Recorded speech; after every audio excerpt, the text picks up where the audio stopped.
Hello students, Mr. John here. Let's talk about Chapter 12, Lesson 1, Part 2. We're still talking about the Roman way of life. And then we have a little quiz at the end. Let's do it.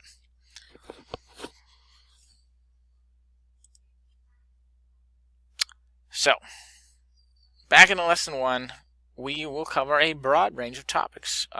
What remains of Lesson 1, we'll start off with Roman religion, and then philosophy, and then head into science, art, architecture, and even a little bit of language. It's a real buffet of knowledge today. Alright, so let's start with religion and philosophy. As we noted in the last chapter, the Romans borrowed a lot of ideas from the Greeks. Some they kept the same, and some they changed a little bit. For example, the Romans kind of just used the Greek gods and gave them different names to what we think of now as the planets of our solar system. For example, Zeus became Jupiter, Aphrodite became Venus, Poseidon is Neptune, and so on and so forth. I believe Apollo is the sun god. Yep. So the Romans believed that the gods played a large role in their daily lives. The gods protected the empire and even individual homes. Each Roman home had a tiny shrine in it to a god that would protect them as long as they made regular sacrifices of things like food, honey, and incense. In terms of philosophy, the Romans were really into Stoicism, and you may recall that this was sort of the thought process that promoted simplicity, civic duty, and keeping your emotions in check in favor of logic and reason. As the Romans conquered new people, they came into contact with more religions and philosophies, and for the most part, they let other people keep their religions and philosophies so long as they weren't a threat to Rome.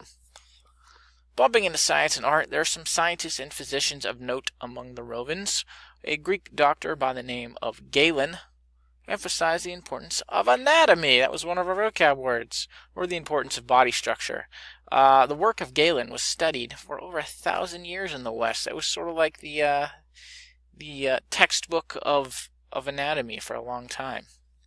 Another man of note was the Roman named Ptolemy, who lived in Roman Alexandria. Ptolemy studied and mapped the stars. So among the first maps of the stars, he observed the rules and motions of the heavenly bodies. So basically a lot of watching and a lot of recording is what Ptolemy did. There he is. Now, the Romans themselves were practical engineers. They made what needed to be made, and they made it well. For example, a system of roads connected the whole empire, making troops and goods movement much easier. It's always easier with roads. They built aqueducts using arches. One aqueduct in Spain was built by the Romans and is still used today. There it is. It's in Segovia. Pretty cool, right? They're still using it. You see the arches there. Now, another piece of culture given to us by the Romans that survives to this day is the Roman numerals. Without them, we'd be unable to date our buildings or number our Super Bowls. You can click on this picture here for a nifty little chart I found on Roman numerals and what they all are, so you can figure out what Super Bowl we're on. There you go. I know the basics. I could do 1 to 10. The little dashes are ones. The V's are 4, and if there's a thing before it, you subtract it, and if it's after it, you add it. So like 1, 2, 3. This is the symbol for 5, but there's a 1 in front of it, so it's 4, and then 5, and then 6, 7, 8. And you get to 9 there, is X is 10, but the dash before it is 9, and that makes that 10, 11, 12, XIV 14. Yeah, you can see how it can be pretty confusing in time, but the basics are relatively simple. 50 must be L, yep. C, 100 is C, there you go. Yeah, it can be confusing. I could do basically like 1 to 10. Then it gets... Anyways, so that's Roman numerals. There you are, see on all the Super Bowls. Alright, pumping on to art and architecture. The Romans liked Greek sculpture, but they'd change it up a little bit. The Greeks always I put a little typo there. It says curved.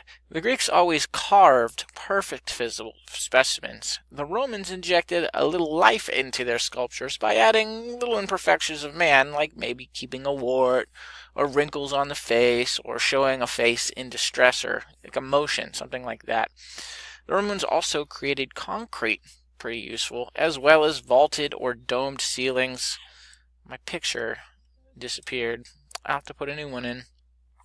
The Romans had a sense of humor. They wrote dramas like the Greeks, but injected more criticism and humor, so they were funnier, maybe a little harsher. For example, they honored their gods in Rome, but they also made fun of them. Character flaws, things like that. They wrote epic tales of conquest and victory, but also of defeat. There was usually a moral at the end of the story, but the Romans injected a bit of reality to it. The Roman poet Horace wrote satires. Satires are a kind of like comedies of today that poke fun at human weakness, especially public figures. You might associate it more with like a sarcastic type of thing. Horace also wrote odes, which expressed strong emotions about life. I've taken the liberty of writing my own ode for your enjoyment. I call it Ode to My Cat. Oh, Oscar, you are a mean, mean feline. I think you should go away now. As it is, the only way you'll be found is by a farmer's plow. It was my cat. He went crazy and we had to put him down. So I buried him in the backyard. Get it? It's an ode to my cat. Maybe a little dark, Mr. Yund. Anyway, I think it was profound. Maybe I should go be a poet. So odes are fun. Maybe we'll do an ode for your assignment. But moving on, we need to address an interesting fact about Roman plays. There were no girls allowed in Roman plays. It was all men and boys, and they just wore masks to represent the different roles, the different characters. Women were only allowed to take part in special plays called mimes, which I can't seem to find anything about on the interwebs. We'll have to dig further. A fun little nugget of information the book fails to mention.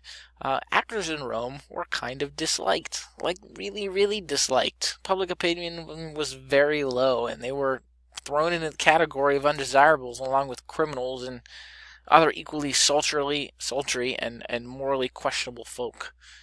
In fact, many times, actors were slaves and were flogged if they did not perform well. Oh, how the times have changed. Can you imagine if they still did that? There'd be less bad movies out, I'll tell you that right now. Quickly on the Roman language, you may have heard of it, Latin. Latin was a language of government, trade, and learning, as well as the language of the Christian religion, which is going to pop up sooner rather than later in our studies. Some Roman Catholic churches to this day still have Latin masses. Many of our words in the English language are based on Latin origins, despite technically being a dead language, like no one converses with Latin on a usual basis, common basis. It still is a language that is alive and well. So that's it for today. You can move on to the quiz. Tomorrow we start on Rome's decline. I did add a little ode assignment here. If you look at the quiz, there's 4 questions, and then the 5th one is an essay. Oh, there's 3 multiple choice questions, as I was, and you can write a little ode here. A little 4-line ode or more. It's a fun assignment. Kids really enjoyed doing it last year. So, gonna write me a little ode. Alright, that's it for now.